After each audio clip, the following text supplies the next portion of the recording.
Your story is waiting for you today. Your story has something new to say. But your story will only come out to play when you're alone. Alone. Alone in a room with invisible people. The following episode may contain swearing. Alone in a Room with Invisible People is brought to you by hollyswritingclasses.com.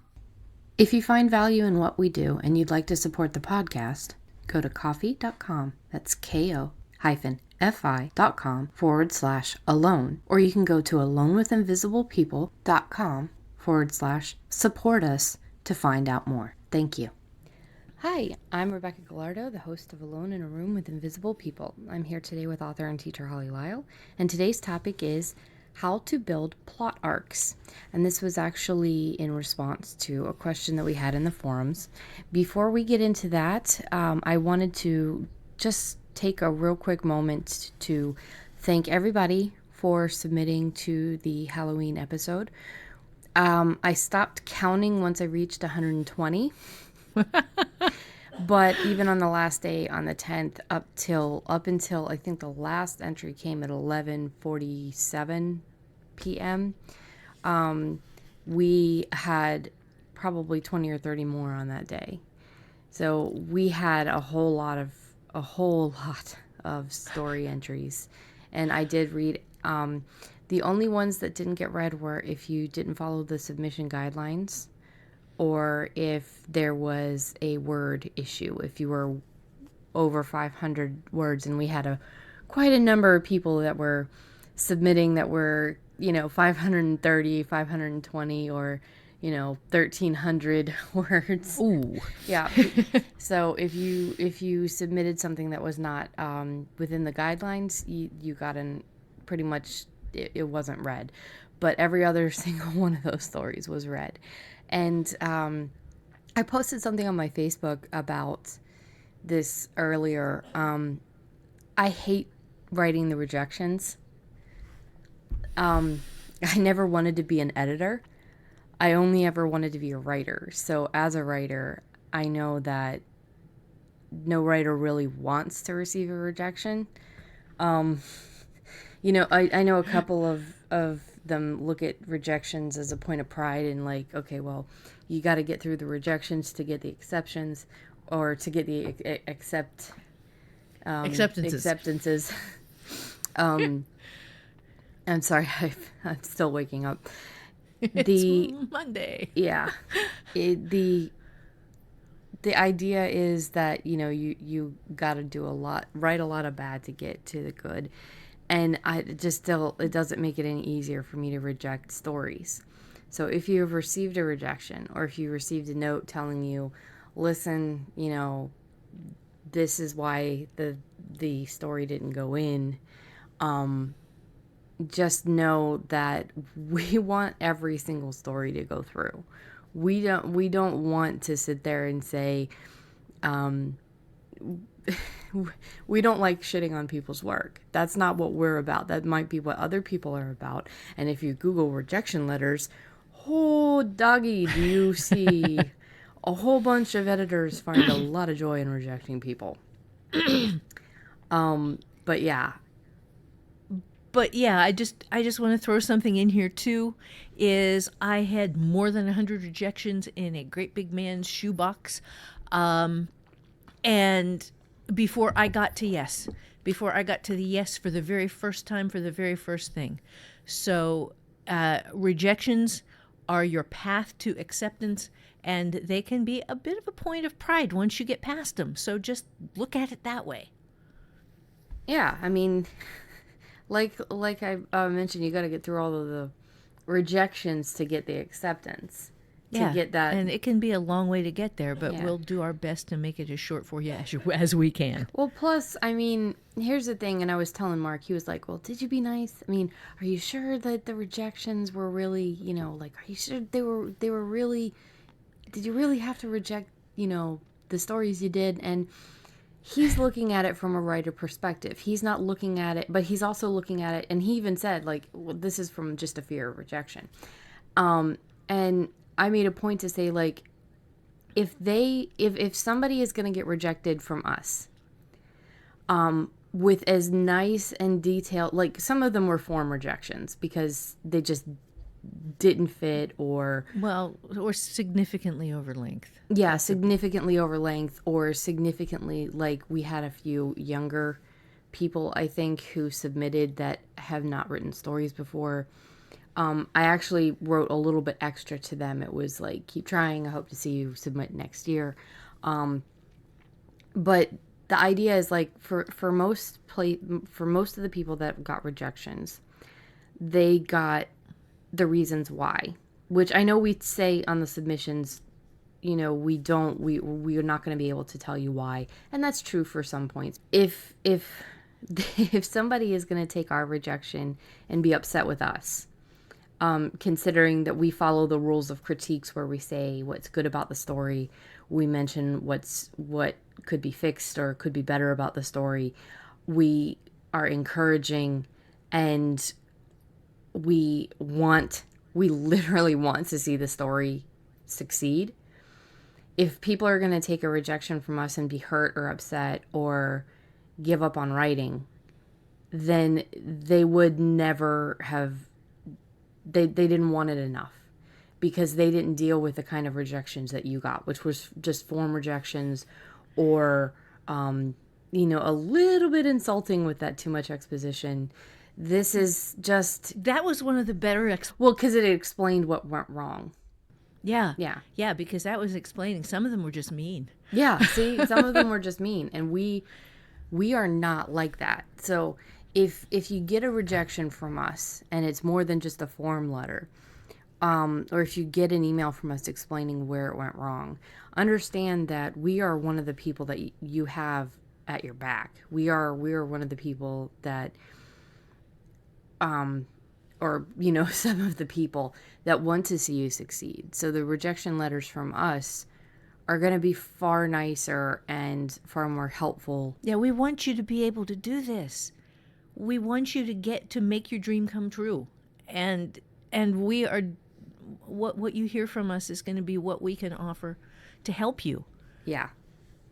Yeah. So if, again, I was overwhelmed by the amount of, emotionally, by the amount of submissions we had. I panicked there on the about the 15th or 16th because we had very, very few submissions. I mentioned it to Mom, but what I forgot is that people tend to turn stuff in on the deadline, the day before the deadline, closer to it. And we had, I think it was 80 or 90 submissions by just the first. Just people realizing, like, oh crap, the first is the deadline, I got to get this in, or people taking every minute they could to get the extra time in. And then we had the extra 50 or 40, yeah, something like that. I've lost count. The numbers don't make sense anymore to me.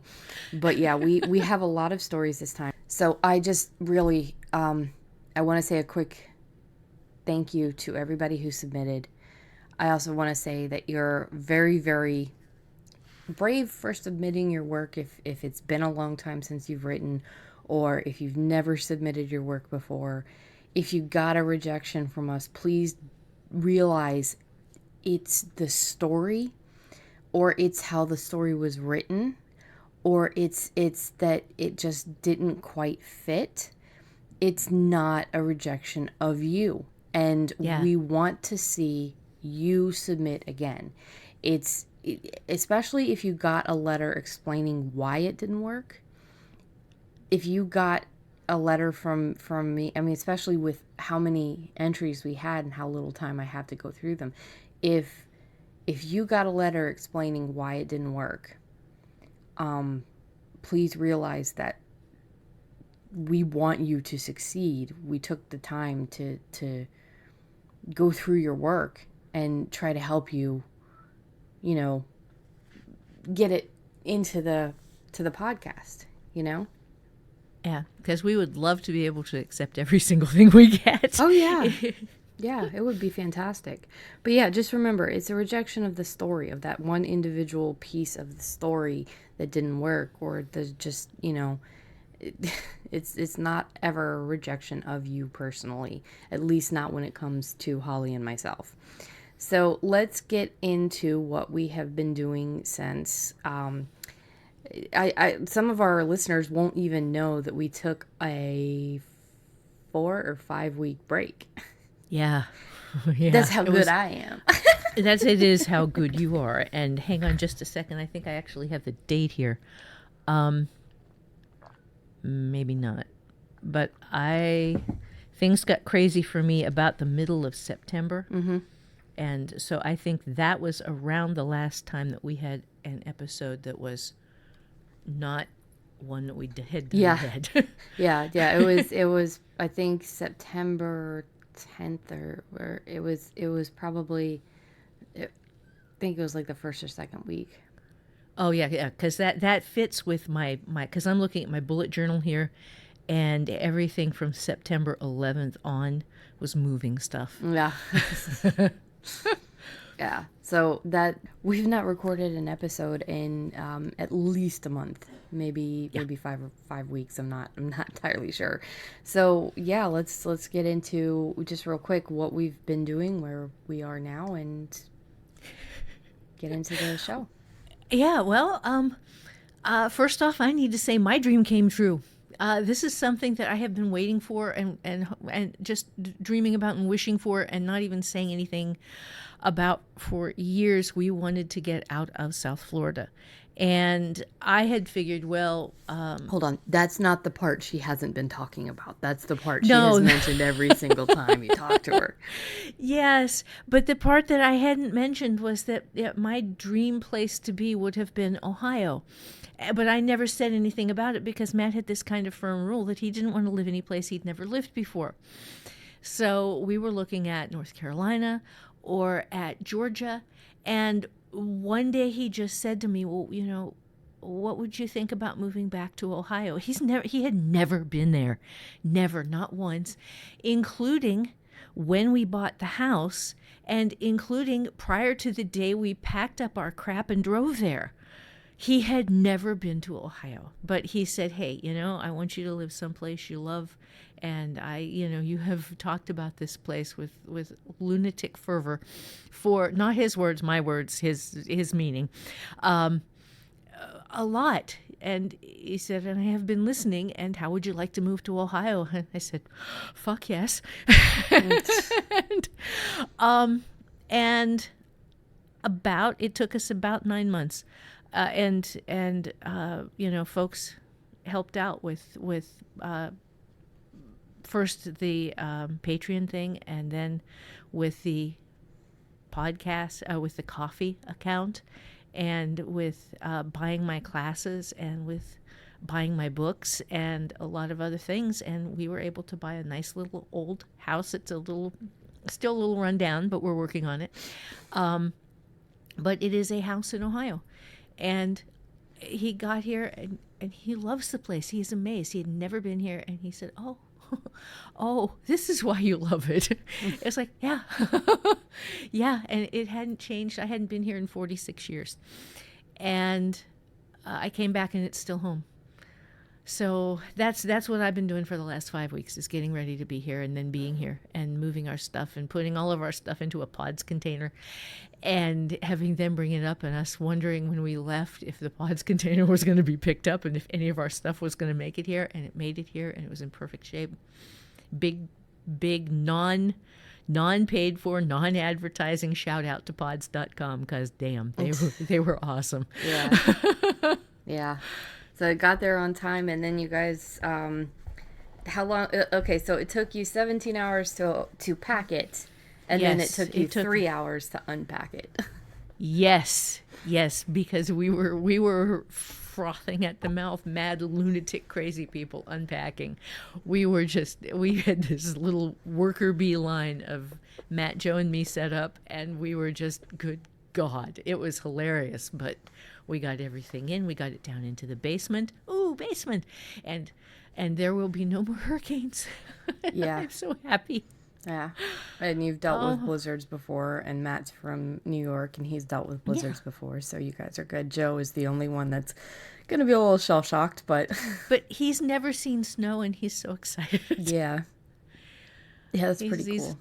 yeah, he's going to be 22 in another week, and he has never seen snow. There's a And well, lot of another, human beings on this planet that have never seen snow. So it's yeah, not that big of a deal, but at the same time, it is that he gets to live there and see the snow and yeah, yeah. Yeah, yeah, that's and pretty cool. he's excited. Yeah. To me, what's weirder is he's lived almost his entire life, if what, the 17, almost 17 years out of his 22, and he's never stepped foot in the ocean. And he's lived 17 years in South Florida. So, Yeah, but apparently that's more common than you realize too. yeah.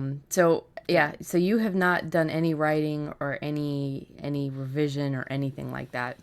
No, the only thing I did today, for the first time, I woke up, I realized I knew what the cover for Dead Man's Party had to be, and while I was waiting for us to get started, I started building the cover for Dead Man's Party. Oh, that's cool because that's such a weird freaking book that the cover couldn't have been an easy Oh my God, no, thought. no! I Yeah. know the tagline and everything. Oh, neat. So Okay. yeah, My 5 weeks, I'll just quickly go over it because I don't really want to talk about it. It was supposed to, I was really looking forward to it. Gonna be full of revision and research. And I wanted to also get some stories, some flash fiction stories done for Halloween. But yeah, I had a really bad OBGYN appointment and my whole world came crashing down in my brain. And it's been probably 5 weeks of depression, isolation, trying to bring myself back into focus. And it's just been a really rough, unproductive as far as work month and a week. And I don't want to. I talk about it because specifically there's a lot of us that are going through these kind of things. And I am working on a series of podcast episodes that are interviews with other writers. I've already talked to several of them about doing the interviews because it's an important topic is how to get through this stuff and create. So that's going to be something that 2020, I can't believe it's 2020 next year, but that is going to that is going to be something that 2020 brings is some interviews with authors who are struggling with certain things but still create. And it was just a really, really rough 5 weeks. It was completely unproductive as far as that goes. As far as work goes, my mental health was suffering very, very significantly. I'm still on the medication and I'm still trying. So there's that, but I'm actually writing this because this is a worksheet episode. Writing for the worksheet was tough at first because once you've stopped doing something for a little while, it takes a while to get back into the momentum of things. yeah. But You get kind of rusty. yeah, it started to spark a little bit of interest and imagination and creativity and stuff like that. So I was very happy.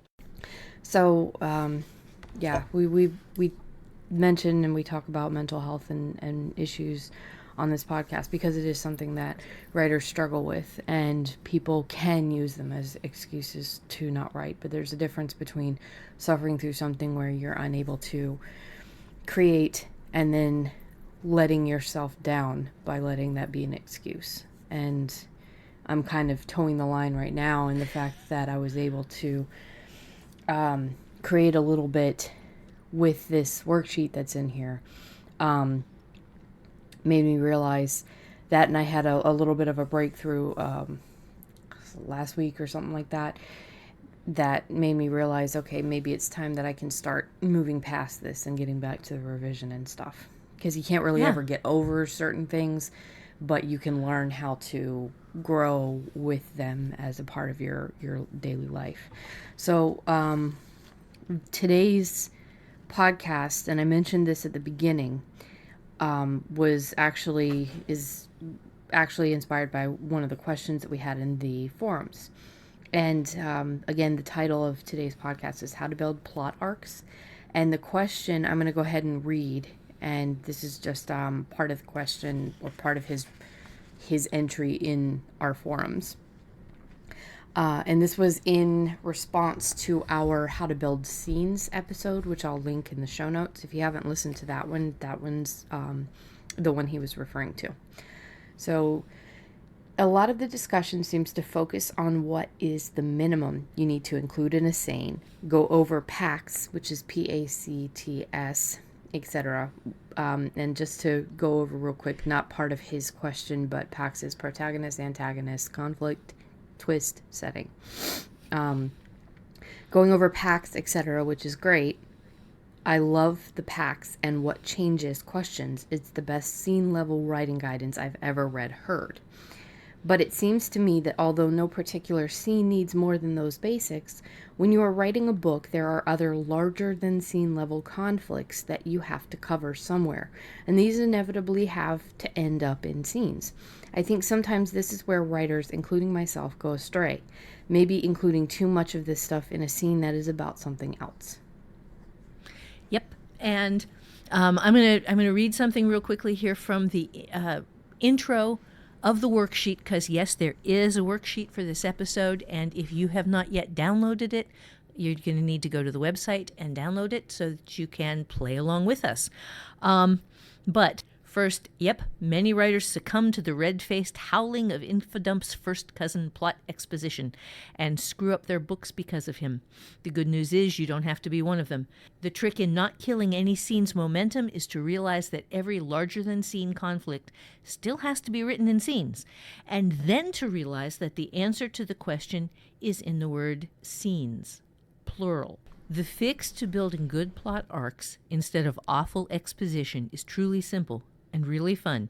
Print out your worksheets, then write through the episode with us. Onward. Okay, and with that said, let's go ahead now and look at the problem. The problem is that writers dump out the entire story problem in one big, boring infodump. Because when you're writing along, you suddenly realize that the reader needs to understand what the characters are facing. So you tell them what the characters are facing, and that is a massive mistake.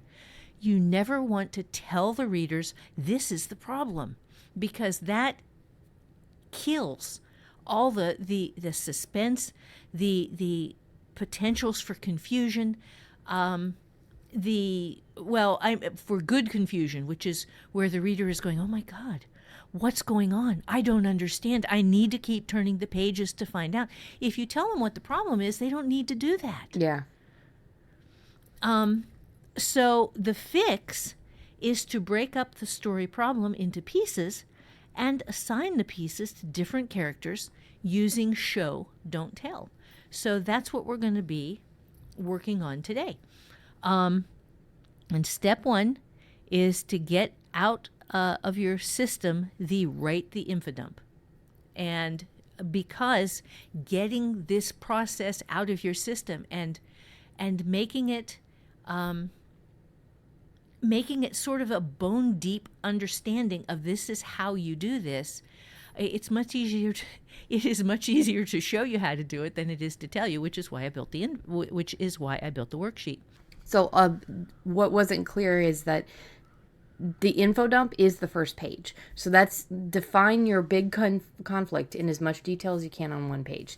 Now, right. For me, I didn't need as much detail as like somebody else that, or maybe even if it was one of my Fulton Hill stories, because the Fulton Hill story that I did, or the one that ended up being Fulton Hills, was the full page.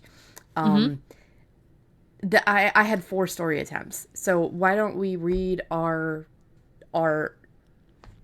things?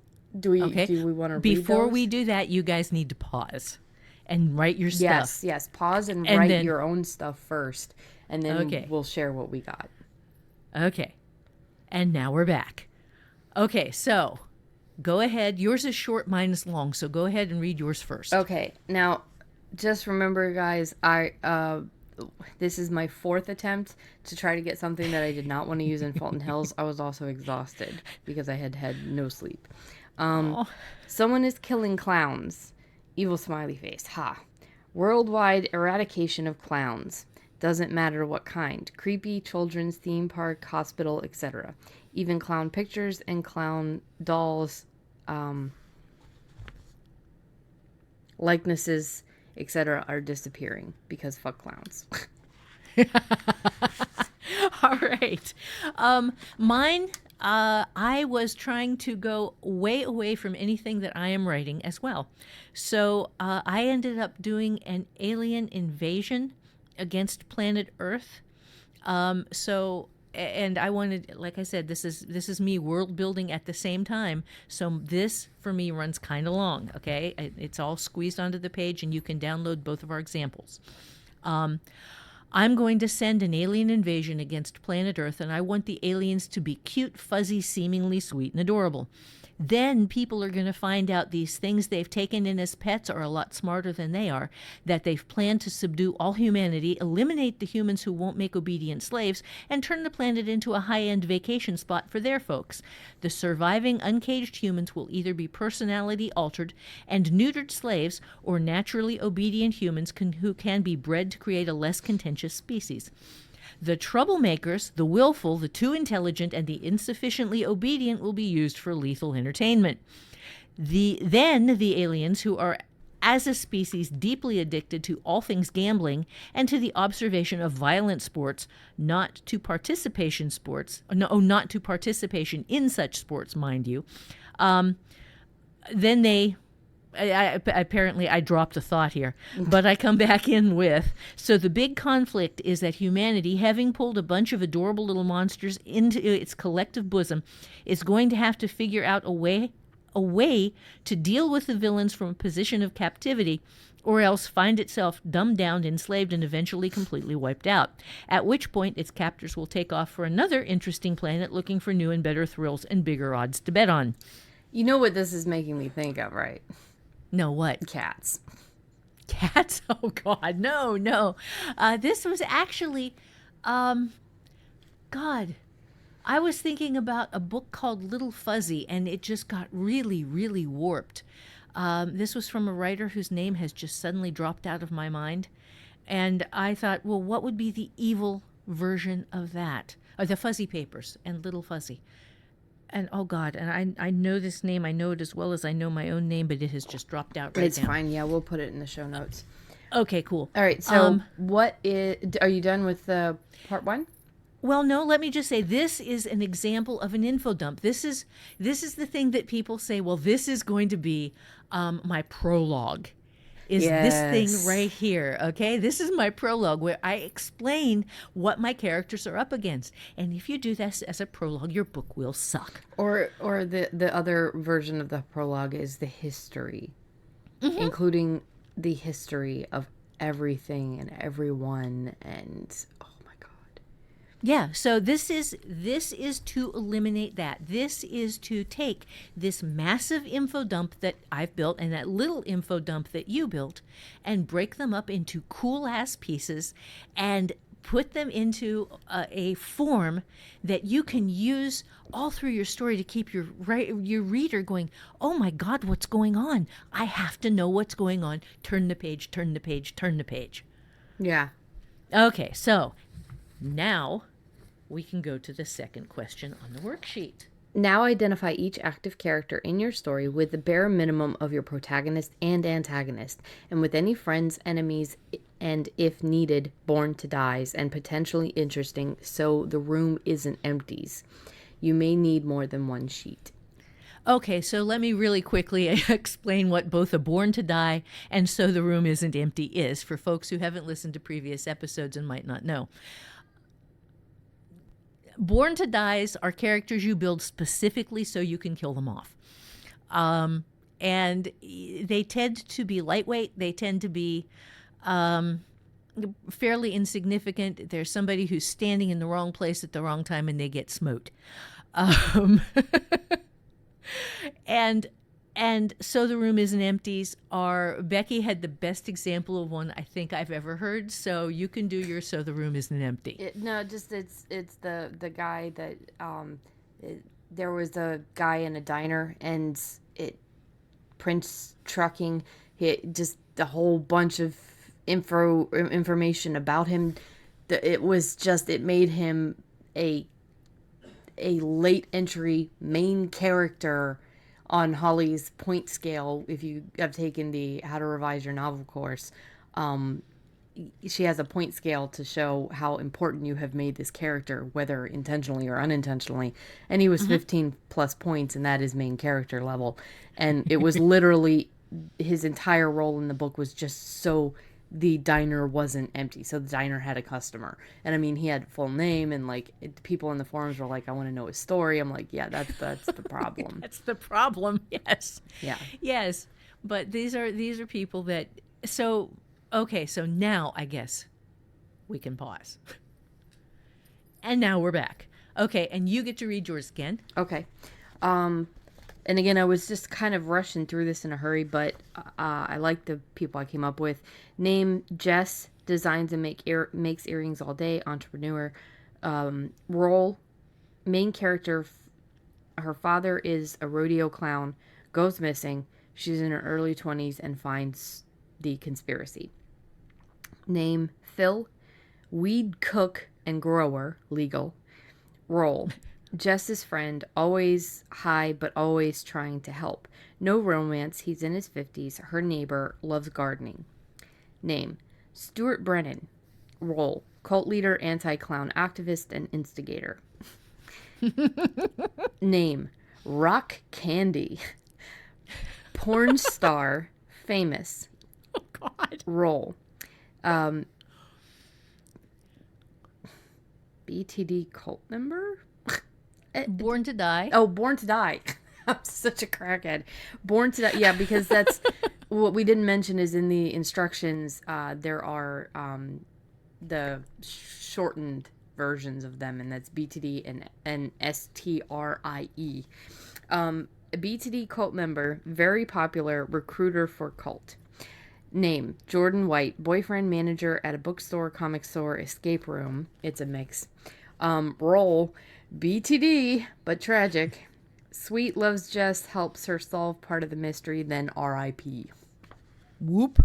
Okay. And already I kind of want to read this.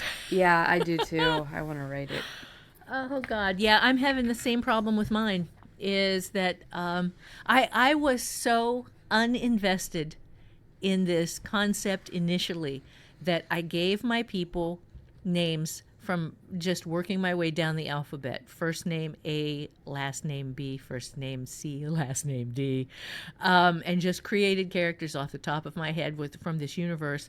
And what I got was Antron Bees, first survivor of the Great Treachery, escapes being neutered, reveals the truth about the aliens and their brutal plans. Okay, that's name and role. The name of my second character is Candy Daly. She is human, prime alien pet, and betrayer of humanity, and her role is she fervently believes that Earth would be a better place without humans, so she's working to help her captors wipe out her own kind. Okay, so the next character, first name, is Ears, in quotes, Fluffy Bottom. He is the evil alien overlord. Ears, Fluffy Bottom. And his role is he's bet that he can triple his already enormous fortune before humanity is entirely wiped out. Okay, next character, this is also an alien. The name is Giggles Huggly. And Giggles Huggly is the alien with doubts about the legitimacy of his species' great mandate to exterminate all intelligent aliens. He brings the truth to humankind. Next character is Ilsa Jane. She's 5 years old, and she loves animals and brings home every stray she finds. So she is the one who brings home the first little alien. Next name is Karen Larsen. And Karen, her role is she's a biologist who sees danger in this newly discovered species and, when proven right, fights to find a way to beat them. And let me see if I went 2 pages on this thing. No, I did not. Okay, yay me.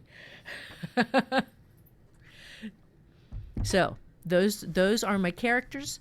Those are their roles, and look through, make yours as compelling as you can. Even if you're just doing this as practice. Yeah. Even if you're not intending to actually write the story, because as you can see with what I came up with and what Becky came up with, as you start building these characters and their roles, even if you have no investment in the world whatsoever, you start discovering reasons why you might care. Because what happens to little Ilsa Jane and her scary alien pet that wants to enslave and destroy her, and and that she loves dearly because he's adorable and fuzzy. Yeah. Yeah. Now what happens to these people? Okay, so now the next question is, or the next step is, now break down your big conflict. That's the thing you wrote at the very beginning, into what I am calling showable pieces. And this is what we are going to demonstrate in this podcast. You may need more than just the first sheet. You may need to print off multiple sheets for this in order to get your showable pieces of conflict all the way to the end. I did not write out a whole book because this thing turned into a novel on me very, very quickly. I did not write out all my showable pieces of the main conflict. Yeah, neither did I. Yeah, because we're doing this as a demo and we don't want to take all day. Yeah. So the 4 steps in creating a showable piece are to define a single action, bring in an active character, make your change or identify your change, and then show the consequence of that change. Okay. And now Becky's going to go through with her stuff. Okay, so now break your big conflict into showable pieces, as we are about to demonstrate. You may need to print out more than 1 sheet, like Holly said, and now would be the time to pause if you don't need examples. And now is, if you do need examples, or if you've done your writing, now we're going to get into it. Mine, I made it very simple. My single action, and I did this in kind of like an example way. So my first page is going to be main character focused. So that's the first page is just the main character, the way that her stuff would break down. And then the second page is breaking down the conflict from the bad guy's perspective. Oh, that's cool, because that's going to give these guys 2 different ways to do these. Yeah, that's cool. It gives them an example too, to show that there's even different parts within a big conflict. There's different points of view. So my main character page is single action. Jess's dad is missing. Active character is Jess. Change, dad missing. Consequence, Jess stumbles onto conspiracy. Nice. The second part is, or the second action is, Jess brings Phil in by accident. Now, Phil is the neighbor that likes to cook and sell edibles and stuff like that. Active characters, Jess. Change, Phil starts talking to customers. Consequence, they're put on a list. Oh. Yeah.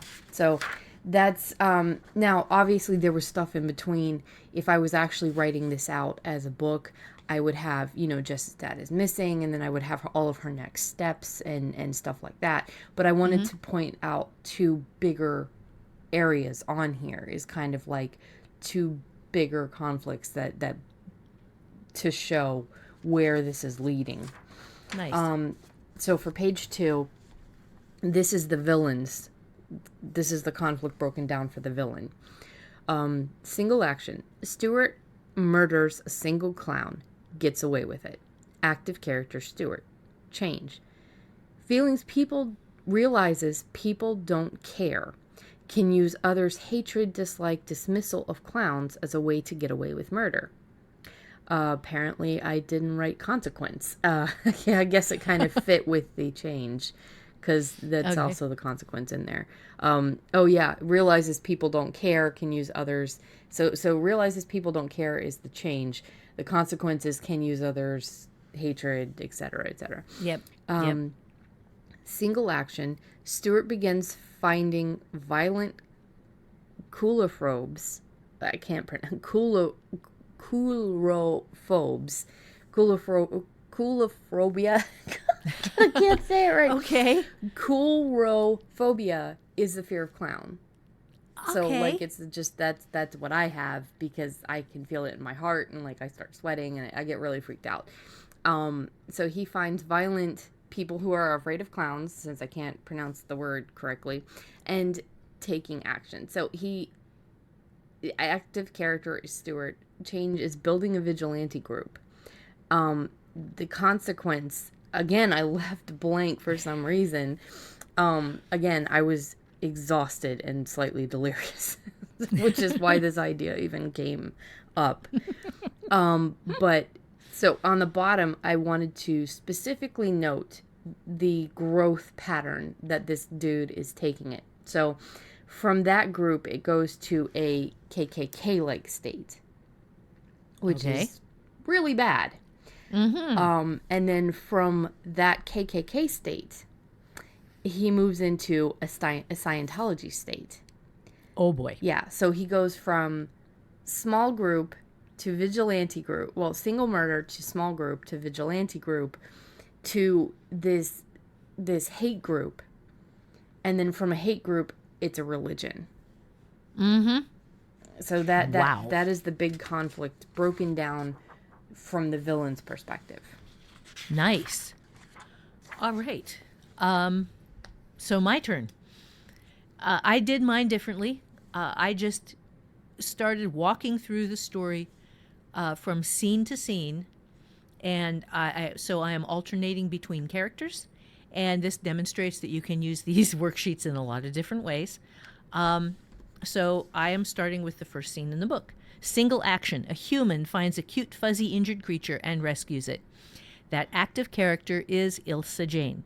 The change. She takes the injured creature home and convinces her mother to keep it and help her save it.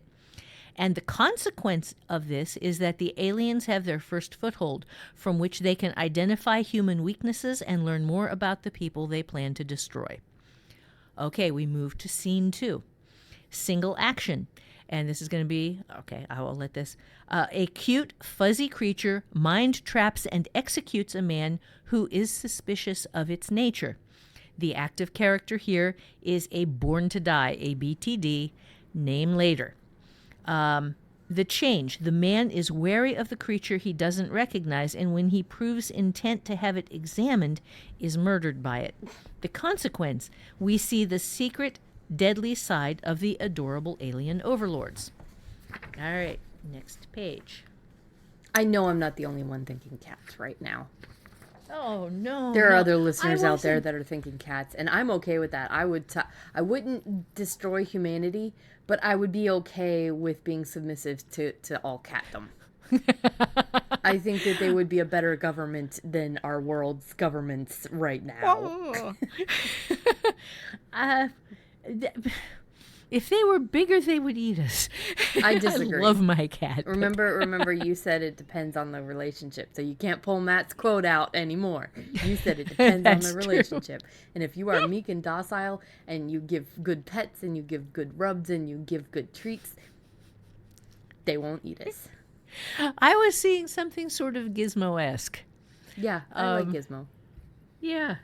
Yeah, so I thought, oh, okay, evil, horrible, monster, murderous Gizmo. Yeah, and it doesn't turn into a gremlin. It just is a mogwai. It just is, yeah. Yeah, it's just the mogwai. It's just the sweet little Gizmo. Only, not, obviously, because that's copyright. Yeah, it's the other guys. It's all of the other versions of Gizmo that pop out of his back. If you haven't seen Gremlins, what the hell is wrong with you? Okay, so anyway, next single action is evil alien walks into a bookie joint and makes a big bet on a losing team. The active character here is Giggles Huggly. Change. Warns the family fostering him that his people are bent on enslaving and destroying them.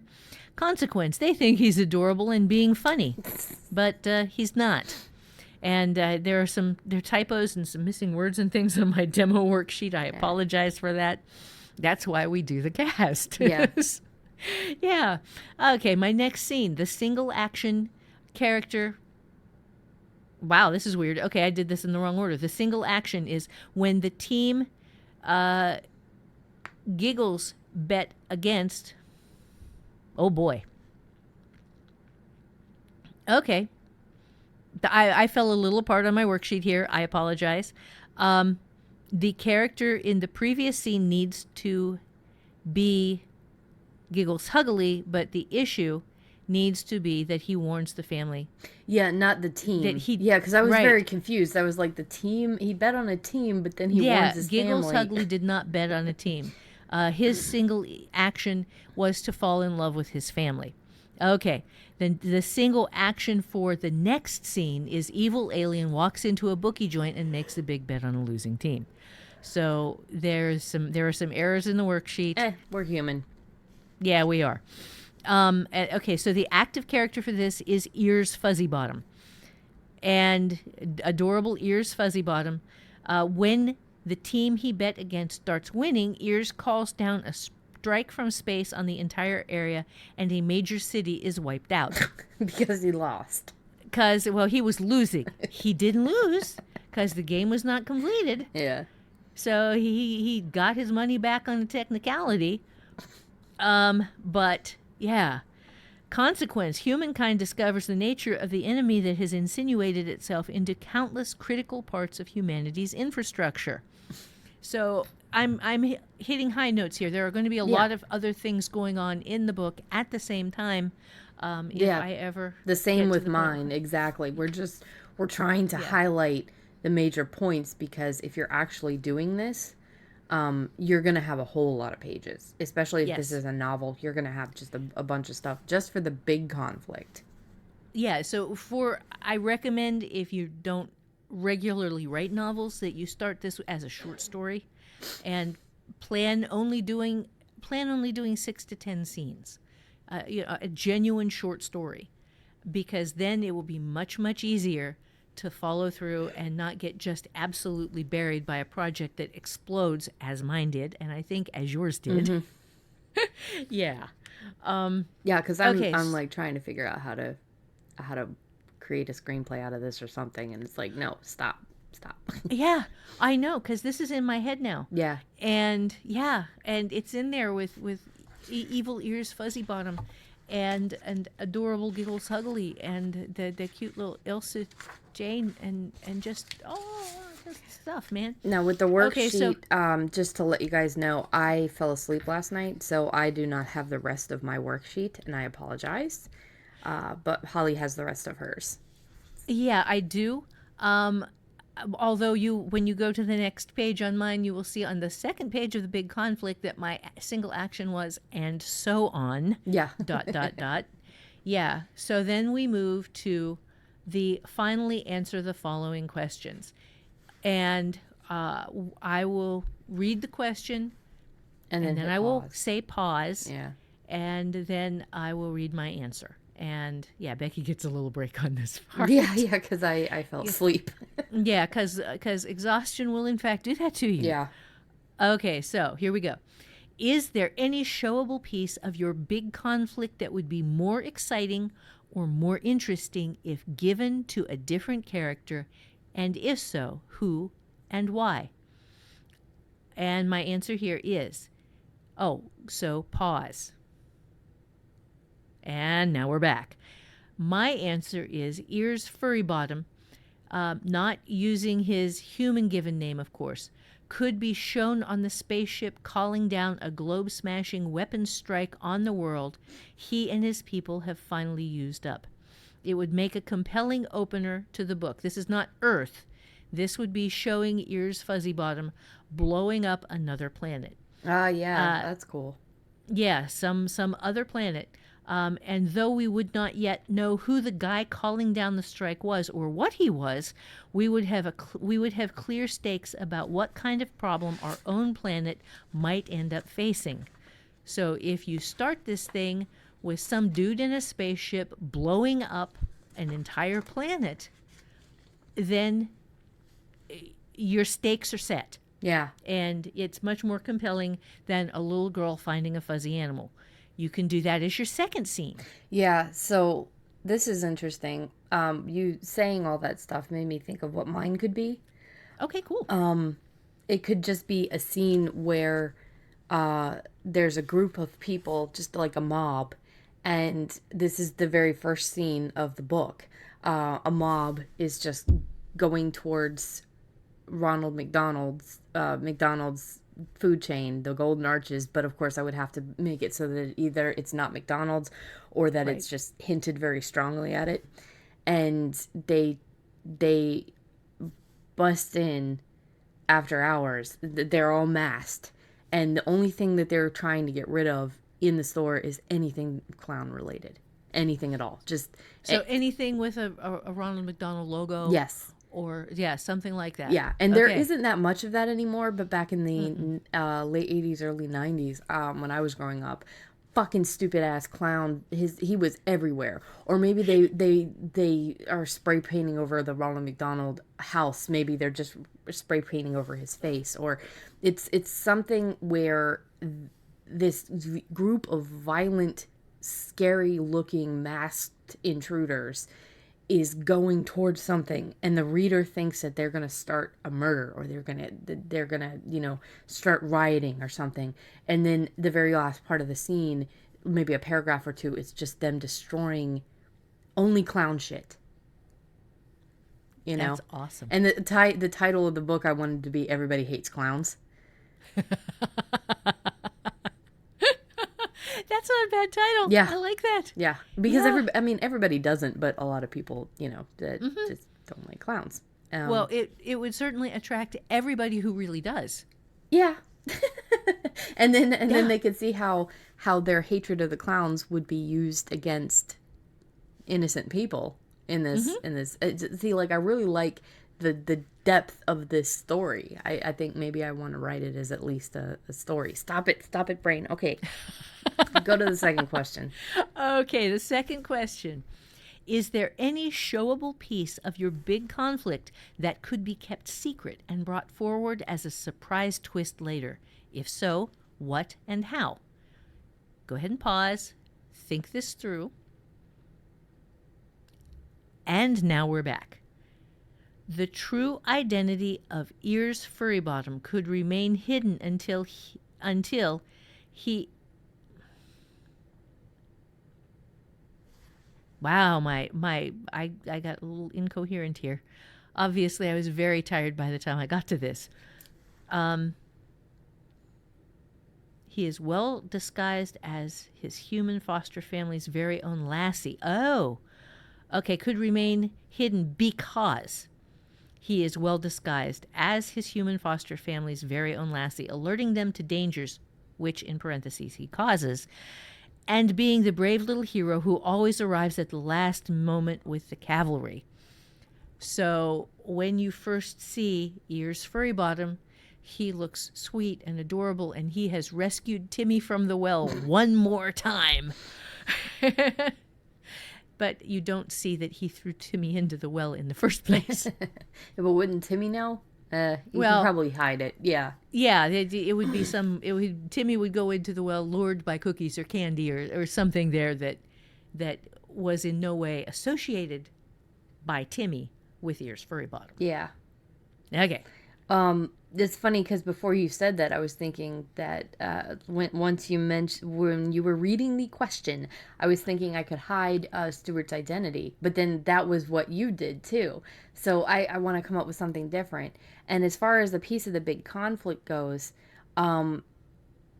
that's harder for me. What I could keep a secret, but I think maybe I'll have that the group is a lot bigger and more organized, and I think what could be kept a secret what could be kept a secret is that it's all over the world, that it's happening in Australia, that it's happening in China, that it's happening in New Zealand. Like, he's somehow sent out tendrils, he's sent out little captains to other parts of the world, and when maybe at the end when they destroy him and his his area, that's when they find out that they've only hit the tip of the iceberg, that this thing is huge and it's widespread and it's everywhere.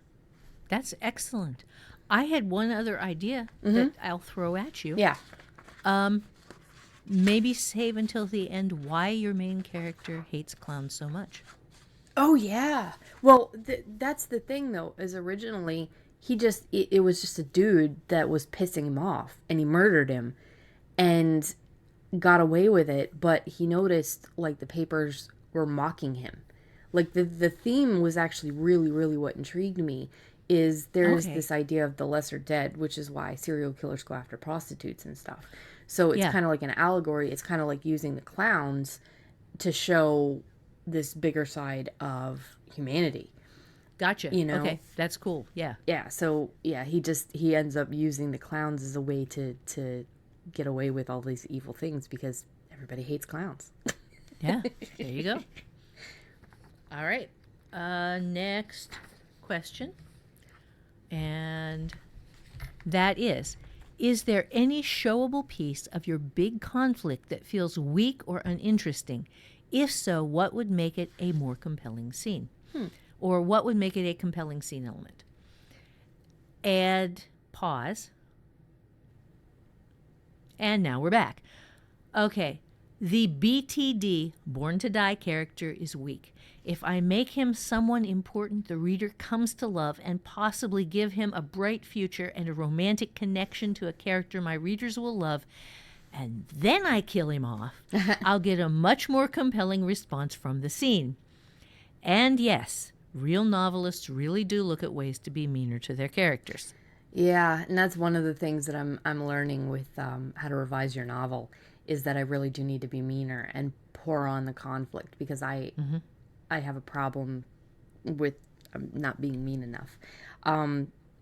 For me, I think that it was funny. I thought of her boyfriend being kind of boring, kind of being an obvious in there, making him feel more interesting. We give him coulrophobia. Oh, okay. Yeah. Giving him the backstory of the fear of clowns. Yeah, giving him like, and he's always hated that her dad was a rodeo clown anyway. And oh God. Yeah, and also the dad is kind of weak. There's just this rodeo clown. So maybe make him a drunk too, and that he's disappeared before on her, and that mixture makes the boyfriend not so helpful. And he sticks with this theme until he discovers something and he dies, and then she finds him, but in his death he has, instead of finally convincing her, you know, that it was nothing, which he had just about done, his death gives her the key to the next level of her knowledge. Nice. I mean, very not nice. Yeah, yeah, very nice. Very cruel, but yeah, that's excellent. Okay, final question on the worksheet. Is there any showable piece of your big conflict that feels cramped? If so, how can you break it into smaller pieces spread through more scenes? Okay, and pause. And now we're back. Just to let you guys know, there's a typo in there that was not meant to be a typo. Mom actually meant that, not thought. Like THOT, which I think actually means something. Oh God. In slang, but yeah. Okay. Yeah. Yeah, big conflict. That feels cramped. Yes. Yeah, well, like, yeah. I have been doing these things while unpacking. Yeah, and, she put this all together and spent hours and hours and hours doing all of this stuff. So the fact that there's only one typo is just fantastic. And plus, there might be more. Yeah, and this stuff is free for you guys. It's a download without, you don't even need to sign up for emails or any of that crap. It's just free download on our website. So if there's a typo, shuddy. It's not a big deal. Yes. Yeah, seriously, this has been one of the most exhausting months of my life, and I am still fried, but I am very upbeat and very happy. So I am happy to be fried. It's worth it. So what is your showable piece of your big conflict that feels cramped. Okay. Giggles Hugley needs several scenes in which to establish rapport with his family while showing the reader that he is not what he appears to be, a non-sapient, adorable little alien from a newly discovered Terran species. He has a crucial role and should not be just a main character, but become, as the book progresses, a crucial viewpoint character. So what I would have to do to make this work would be to give him a bunch of little things that he does from a third-person perspective so that the viewer can see what he's doing, but we don't see it from his eyes, where he is doing very smart little things to help the family that he's with without tipping anybody off to what he is. He might initially start looking like a smarter version of a really smart cat, and then an even smarter thing than that, and then an even smarter thing than that, while we are watching the evil aliens doing shit up in their spaceship. Yeah. Without ever seeing the aliens, we see the spaceships, we see bad shit happening, and then we realize that the aliens are already here. Yeah, that's really cool. I like the idea Yeah. that you know that the planet is under attack, but you don't realize. You're probably sitting there thinking that these cute little things that are slowly turning, like you're realizing that they're getting smarter and smarter, might be the salvation for Earth, and then you realize, holy fuck, wait, no, they're the ones that are causing the problem. Yeah, It's an they are evil the bad twist. guys. Yeah. Not all of them. No. Because, Giggles Hugley, he's a good guy. But Ears Fuzzy Bottom, yeah, definitely. Yeah, Evil Overlord. I like that name better than Giggles Hugglesley. That one is, I don't know, it's too cutesy, but Ears Fuzzy Bottom is like just, it seems perfect. And also the fact that he's a bad guy. It's kind of like Louise from Bob's Burgers, if you guys have ever seen that. She's the youngest child. She's adorable. She has pink bunny ears, and she's evil. Yeah, there you go. Yeah. Yes. Yes. Well, my actual reason for the Giggles Hugley name is that Ilsa named him, and she's 5 years old. Good God. You think she'd pick at 5 years old something easier to say than Giggles Hugglesley? Well, maybe she just names him Mr. Giggles. Yeah, Mr. Giggles. That's cute. For me, the showable piece of the big conflict that feels cramped, there's two of them. Her discovery of the conspiracy is a little fast. So that's why I was thinking add the father backstory of being a drunk and, give her time to slowly find the conspiracy going on. And then also the Stewart's growth from a single murder to a religion. It's kind of fast. Scientology took, 50 years to really institute itself to the point where it's worldwide. So this would have to be it would also have to be I found a way to make it work. Cool. Social media. Show how quickly things can grow and can be overtaking humanity and people, and see how quickly the fire burns with social media.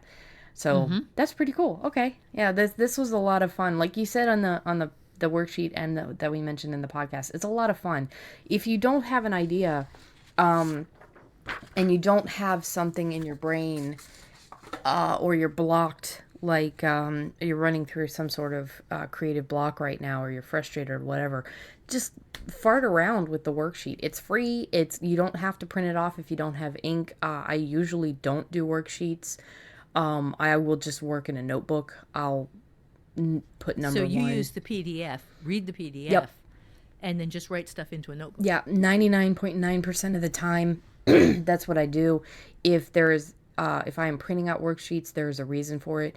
Like, for instance, the language clinic, the very first one is reductionary alphabetization. Yeah, well, no, I mean almost every single page I use, but the very first one is the official worksheet, and then after that, if I can get away with using regular paper, like line paper, I will use line paper, but because the alphabet for me, not the alphabet, because the language clinic for me is kind of outside of my comfort zone, I like having that first page there. I've also done the same thing with how to revise your novel, because the breakdown that you have, they're so nice. Your worksheets look so pretty and nice that I like having the first one on there, so I know.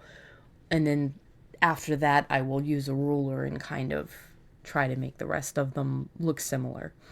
Yeah. But yeah, and I think most of that is just, it comes from how expensive freaking printer ink is.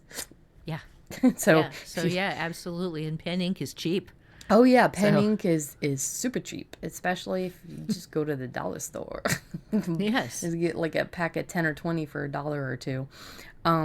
But this is really, really a lot of fun. And as I mentioned in the what I have been doing for the last 5 weeks, I have been going through a lot of emotional no funness.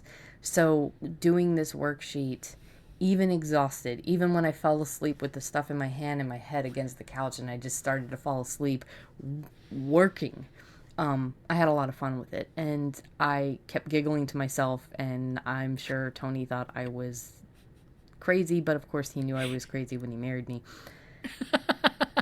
It's a lot of fun. So even if you don't think you need it, give it a shot, because it was worth it. It was a lot of fun. Cool.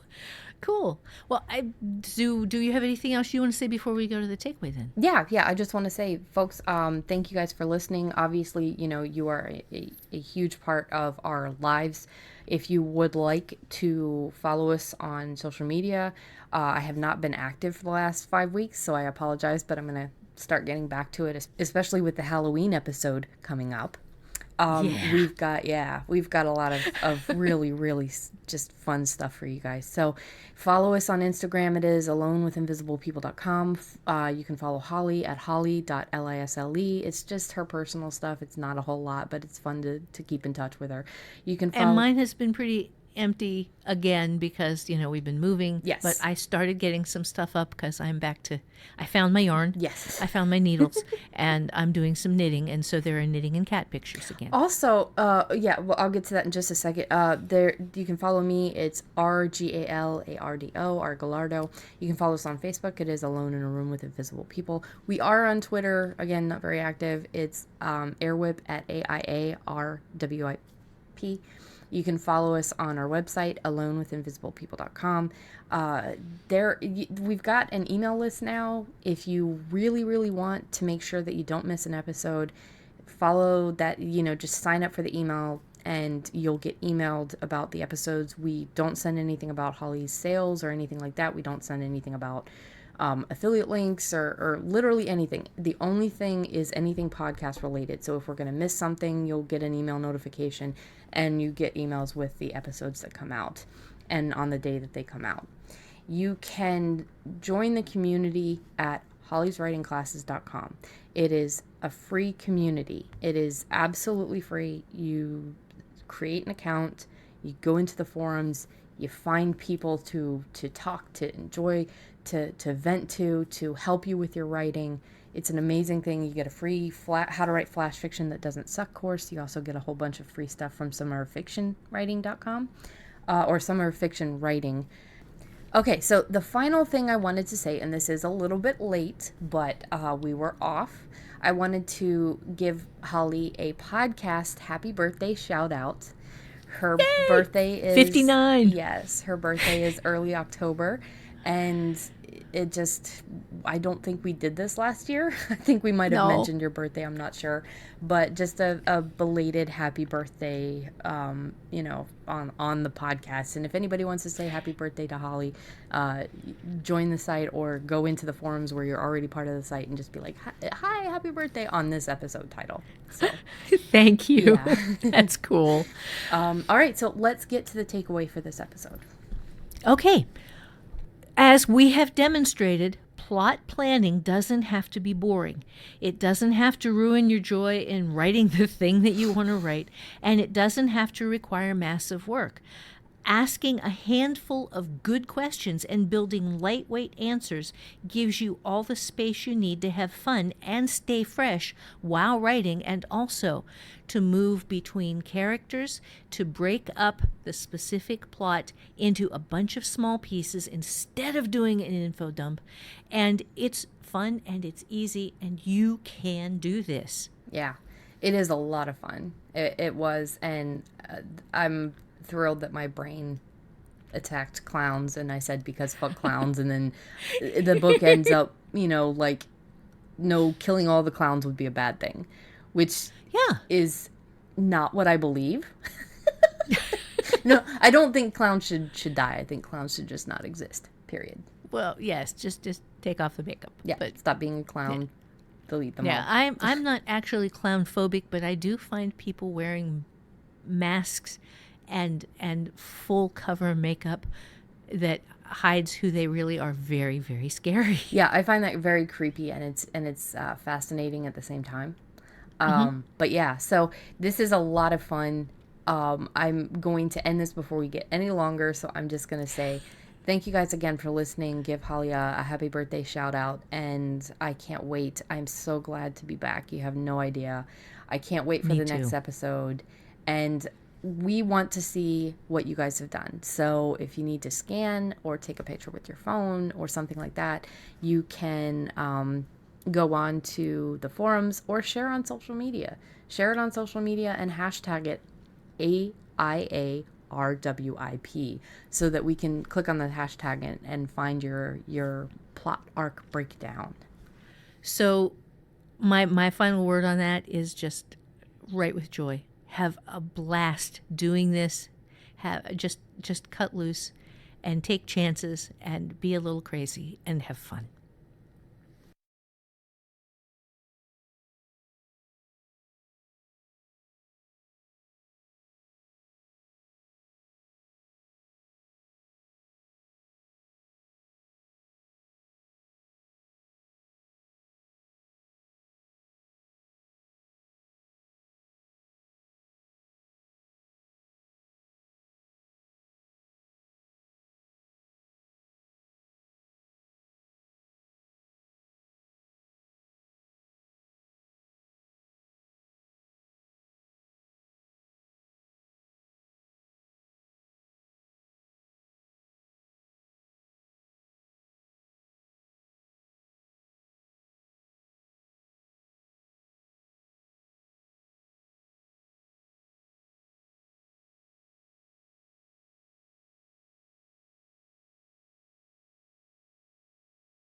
But